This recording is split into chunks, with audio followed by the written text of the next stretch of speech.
Bom dia, pessoal, tudo bom com vocês? Comigo tudo bem? Bom, hoje viemos aqui gravar mais uma história para vocês do nosso mundo gringo. Se você também tem uma história para mandar pra gente, daniresponde@hotmail.co.uk ou aqui embaixo na descrição do vídeo você acha meu e-mail, você acha meu Instagram, @danidelanos, o grupo Mundo Gringo oficial lá no Facebook. E se você gosta muito dos nossos vídeos, já deixa seu joinha. Por quê? Porque o YouTube entende que se você tá gostando, outras pessoas podem gostar, outras pessoas vão conhecer nosso vídeo e também vão mandar histórias assim como tem acontecido. Então, esse canal é feito de histórias mandadas por vocês. Gente, a história de hoje ela é meio triste, meia não, ela é triste, tá? Ela me mandou um e-mail e me mandou o WhatsApp dela para saber mais detalhes, porque ela falou que contou, né, a história, mas tem muitos detalhes na história. E eu conversei com ela hoje. Ai, gente, é tão difícil assim, né, contar uma história que não é aquele final que a gente gostaria, mas vocês vão entender o que aconteceu. Aliás, é algo que, engraçado, né? A gente vê muito isso acontecer, mas a gente nunca pensa que vai acontecer, talvez, com alguém próximo a gente. Vocês vão entender já já. Principalmente eu que morei na Inglaterra e hoje moro aqui nos Estados Unidos e isso acontece muito. Oi, Dani, amo seu canal. Eu vou falar outro nome porque eu sei que esse aqui é o nome verdadeiro dela. Vamos botar o nome dela de Camila. Também nem sei, né? Porque se vocês procurarem, vocês vão acabar vendo. Mas anyway, vamos lá, Camila. Minha história é um pouquinho grande, mas gostaria muito que as meninas soubessem que podemos ser felizes sim com o amor árabe. Sim, porém nem todas talvez tenham essa sorte. Gente, quando a gente fala aqui de árabe, né, indiano, japonês, australiano, inglês, seja lá o que for, eu já falei que a gente nunca pode generalizar. Óbvio que tem culturas que são muito fortes, então eu acho que traz talvez um baque maior assim no relacionamento, né? Mas a gente não pode generalizar. Eu, por exemplo, o meu mundo gringo do terror lá que vocês viram, foi com um britânico, um inglês, né? Britânico não, em inglês mesmo, que era inglês de pai e mãe, né?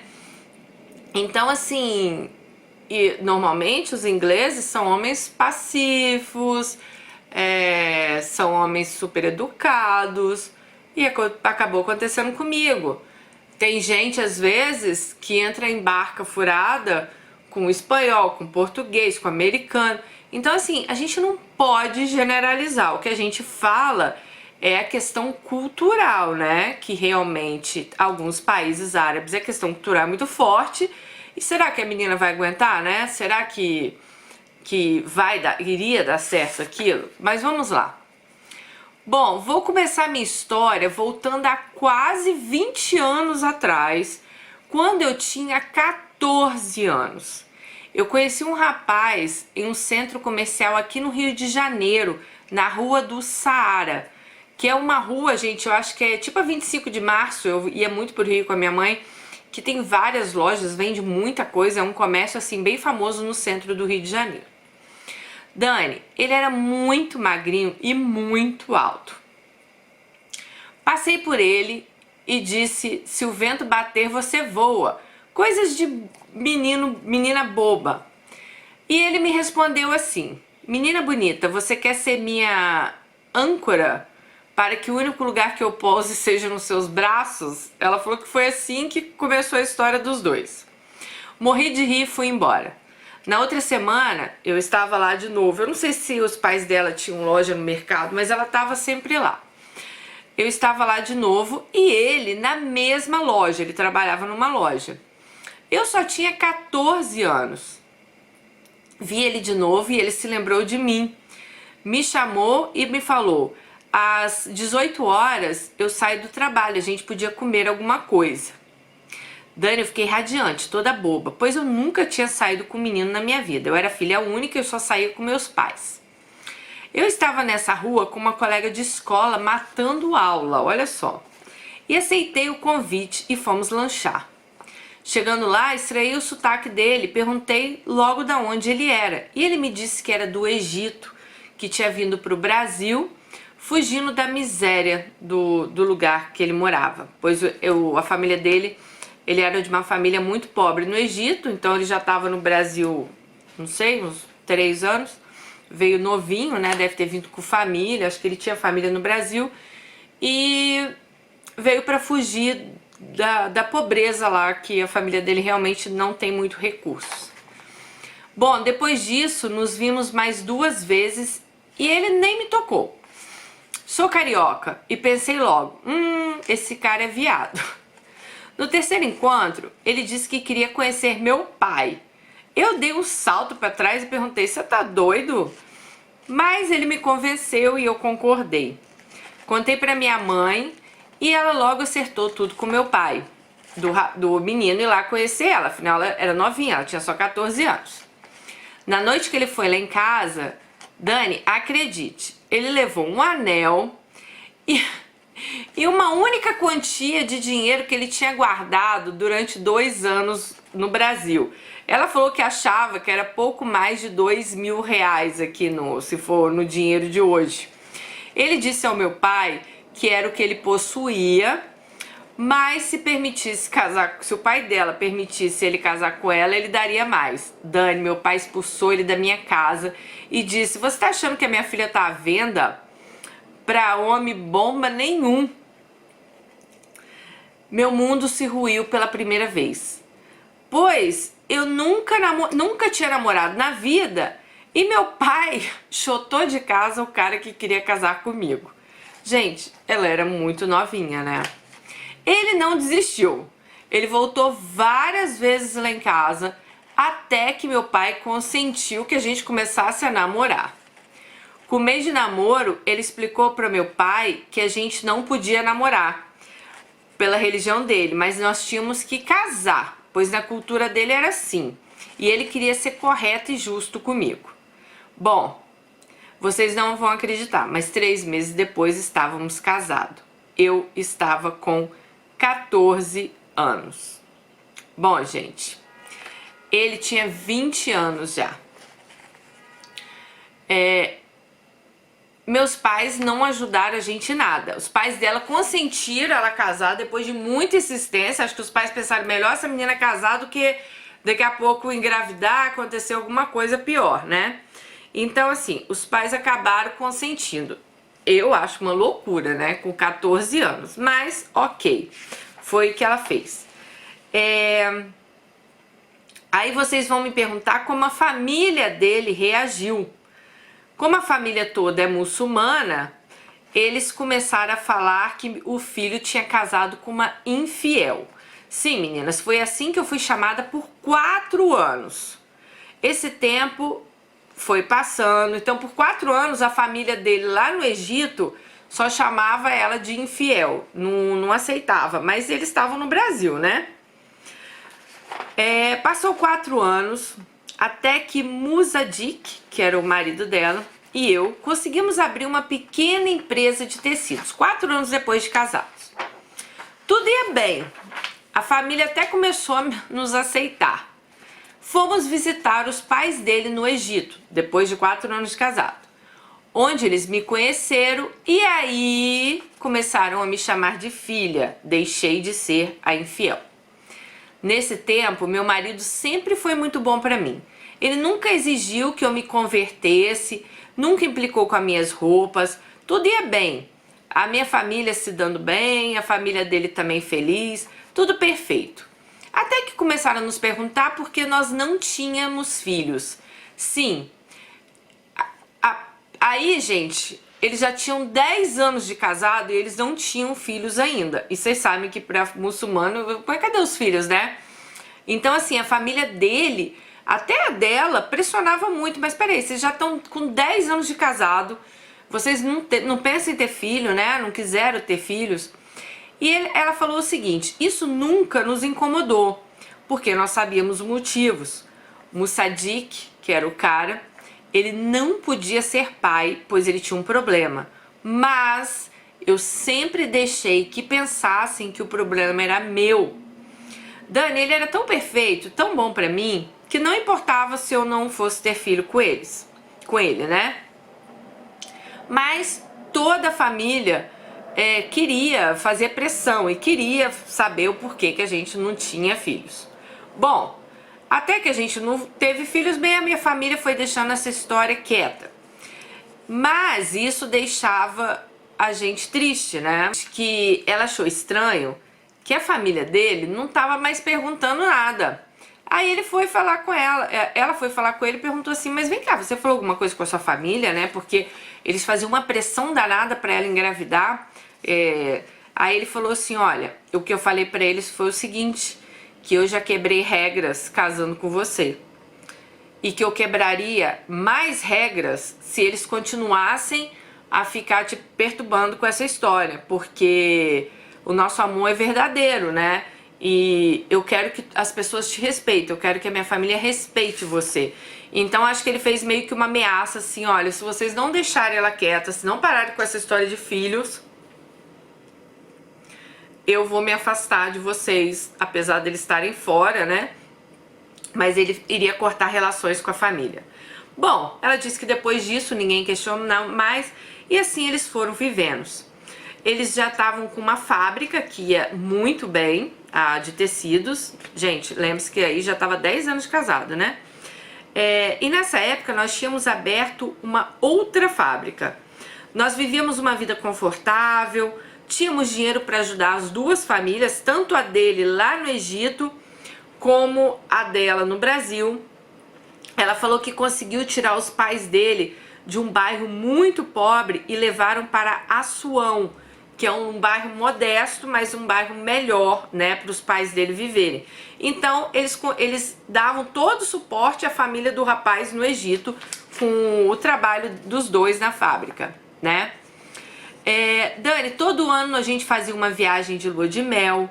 Conhecemos alguns países, conhecemos vários lugares do Brasil. Ele sempre um bom marido e eu sempre fui uma boa esposa. Nosso amor parecia de conto de fadas. Tanto que eu chamava ele de meu príncipe árabe. E ele me chamava de dona do meu coração. Nós vivíamos um pro outro. Foi então que 2014 meu mundo se ruiu novamente. Meus pais morreram num acidente de carro, os dois, gente. E isso acabou comigo. Eu só tinha eles, Dani, e eles a mim. Meu marido largou tudo e ficou um mês em casa cuidando de mim. Eu tive depressão, crise de pânico, crise de ansiedade. Tentei me matar. Eu não era mais aquela mulher que ele conhecia. Eu fiquei até sem tomar banho. E ele, com muita paciência, cuidou de mim. A mãe dele veio do Egito e ficou com a gente nesse período, num período, pois meu marido tinha que trabalhar. Ela foi para mim uma mãe. Bom, depois de 6 meses ela estava se sentindo melhor. As crises de pânico foram passando, a depressão foi melhorando, ela começou a se tratar, né? E a sogra dela já tinha voltado pro Egito, tá? E ela falou, ficamos eu e ele novamente. 1 ano após a morte dos meus pais, eu já estava melhor, né? Ela já estava bem. Foi quando ele resolveu, gente, presentear ela com uma viagem. Porque o sonho da vida dela era conhecer Paris, e Paris ela não conhecia ainda. Então, assim, em 2015, eles resolveram ir para Paris. Bom, chegamos lá numa quinta-feira à noite e ficamos no hotel para descansar. Depois, eles estavam lá de férias, eles foram num jogo no Stade de France, que foi numa sexta-feira, 13 de novembro de 2015. E se vocês derem um Google aí, vocês vão saber o que aconteceu nesse lugar, dia 13 de novembro de 2015. Dani, foi ali que meu mundo se ruiu mais uma vez. Eu vi uma explosão e tudo se apagou para mim. Acordei 2 dias depois e tive a notícia que o homem que tinha se explodido bem próximo a nós foi um ataque terrorista. Bom, o que aconteceu, gente? Ela acordou 2 dias depois.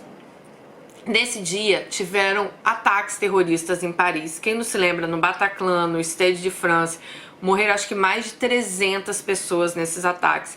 E eles estavam dentro lá do estádio onde teve, né, vários mortos.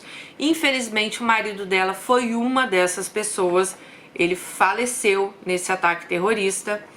Ela falou que ela não se lembra muito assim do que aconteceu. Ela ouviu uma explosão e lembra do marido pulando em cima dela. É a última coisa que ela lembra. Ela falou que depois ela chegou no hospital, né? 2 dias depois ela acordou e falaram que o marido dela tinha morrido. Ela falou: Dani, eu só queria morrer. Eu não tinha mais razão para viver, não existia mais. Ela tinha perdido os pais e agora o marido dela. Ela falou assim que na hora que ela estava no hospital, começou a vir lembranças do momento antes da explosão, né? E ela lembrava eles chegando no estádio, tudo, mas ela só lembra até ele pulando em cima dela e o barulho da explosão. Depois ela não lembra de mais nada. Bom, gente, o que aconteceu? Eu vou contar depois pra vocês a parte que ela colocou aqui, porque eu conversei com ela pelo WhatsApp. Ela entrou novamente em depressão. Os pais dele foram pro Brasil e ficaram com ela por 3 meses, porque eles só conseguiram um visto de 3 meses e ficaram lá com ela. Ela falou: eu tive que reunir minhas forças para tomar a frente de tudo. Tínhamos 2 pequenas empresas, né? E uma família para cuidar, que era a dele no Egito, né? Já que ela não tinha mais nada. Ela falou que na época ela estava em depressão, ela confiou em um dos funcionários e ele roubou tanto ela nessa época que ela teve que vender uma empresa para pagar os rombos da outra, para cobrir os rombos da outra. Bom, durante esses 4 anos, que isso foi em 2015, nunca me envolvi com homem nenhum. Eu cuido da minha família egípcia, que é como ela chama os pais dele. Sim, minha família por agora, pois eu só tenho eles. Não mencionei, mas meu marido também tinha um irmão de 20 anos que cuido dele como se fosse meu filho. Não sei o que o futuro me reserva, mas hoje eu vivo uma vida modesta para dar conforto aos pais de Mussadik. Eles são bem velhinhos já, um tem 85 e um tem 83 anos. Algumas pessoas dizem até que sou boba por ajudá-los. Eu não sou boba, Dani. Eu sou grata porque eu nunca teria conhecido o amor se não tivesse, se eles não tivessem um filho maravilhoso como eles tiveram. Beijo, e essa é a minha história. Ai, meu Deus.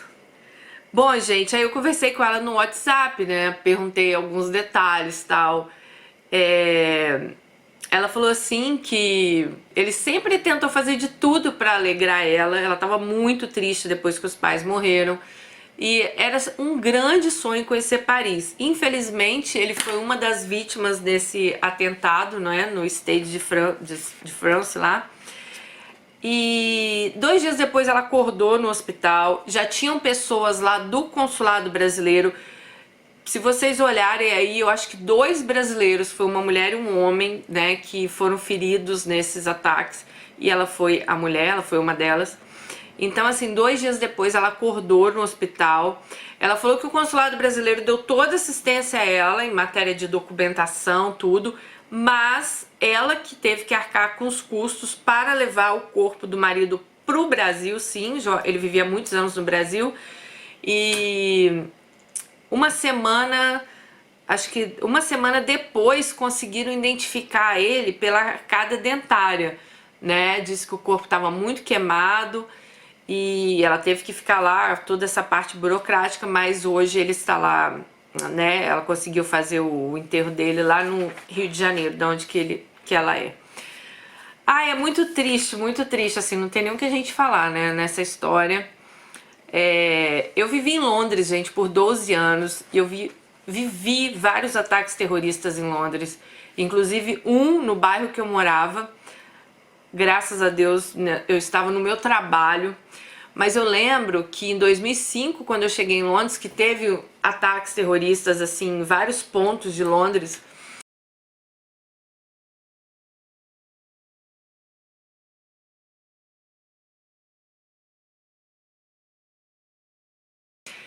Eles fecharam o museu que eu trabalhava. Falaram que a gente não podia pegar um ônibus, nem metrô, óbvio, tava tudo fechado. E eu lembro, eu e Dadá e minha amiga vindo andando pelo parque, tipo, apavorada, porque cada hora explodia uma bomba no lugar, a gente não sabia nem pra onde ir. E pessoas passando assim, sabe, feridas, pessoas desnorteadas, sem saber pra onde ir, sem saber o que fazer. E nós duas também desnorteadas lá, né, duas brasileiras. Eu tinha acabado praticamente de chegar em Londres, tinha poucos meses, eu acho. Então, assim, é muito complicado. Infelizmente o mundo hoje, né, a gente anda vivendo isso cada vez mais aqui nos Estados Unidos, em Londres, na França, né, são ataques de todos os modos. Tivemos um na Nova Zelândia agora, tivemos um até no Brasil, né, não vou falar que foi terrorista porque foi da mente de 2 meninos perturbados lá, mas também foi um ataque de terror na escola. Então a gente nunca pensa que vai acontecer assim perto da gente, né, e todo cuidado é pouco, sabe? Mas tem coisas que a gente não, às vezes não consegue evitar, né? Porque é igual lá em Londres, muita gente falava pra mim, Dani, cuidado, metrô... Gente, mas como você vai parar a sua vida, né? Você mora em Londres, você precisa pegar metrô, não é uma coisa que você quer passear de metrô, é algo que você vai precisar mesmo enfrentar no seu dia a dia.